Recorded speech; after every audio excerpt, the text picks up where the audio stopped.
Le Meridien தான் வந்திருந்தோம். Sunday evening வந்து ஃபவுண்டர்ஸ் டே செலிப்ரேஷனுக்காக போயிருந்தோம். அங்கே தான் தம்பி ஒர்க் பண்ணுறாப்படி. ஸோ ஃபேமிலியில் இருக்க எல்லாரையுமே இன்வைட் பண்ணியிருந்தாங்க. ஒரு 6:30 போல் ப்ரோக்ராம் ஸ்டார்ட் ஆச்சு. ஒரு 4-5 ப்ரோக்ராம் தான், ஆனால் எல்லாமே ரொம்ப சூப்பராக இருந்துச்சு.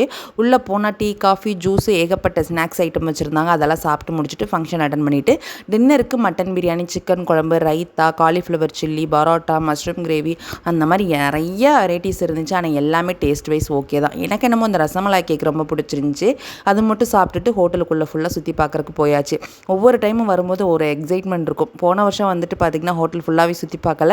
ஆனால் இந்த டைம் எல்லா இடத்துக்கும் போயிட்டு வந்துட்டேன். ரொம்ப ரொம்ப சூப்பராக இருந்துச்சு, அழகாகவும் இருந்துச்சு. நைட் டைம் அப்படிங்கிறதுனால ரொம்ப அமைதியாக இருந்த மாதிரி இருந்துச்சு. எனக்கு ரொம்ப பிடிச்சது அந்த உள்ளே இருந்த ரெஸ்டாரண்ட் தான். நிறைய ஃபுட் வெரைட்டி வச்சுருந்தாங்க. அது இல்லாமல் நேற்று ரிபப்ளிக் டே அப்படிங்கிறதுனால எல்லாமே வந்து தேசிய கொடியோட அந்த கலர் தீமில் வச்சுருந்தாங்க. ஓவரால் பார்க்குறக்கு ரொம்ப சூப்பராக இருந்துச்சு. டைம் போனதே தெரியல. வீட்டுக்கு வரும்போது 11:30 ஆகிடுச்சு. நேற்று டே இப்படி தான் போச்சு. வீடியோ பிடிச்சிருந்தா லைக் பண்ணுங்கள், மறக்காம சப்ஸ்கிரைப் பண்ணுங்கள்.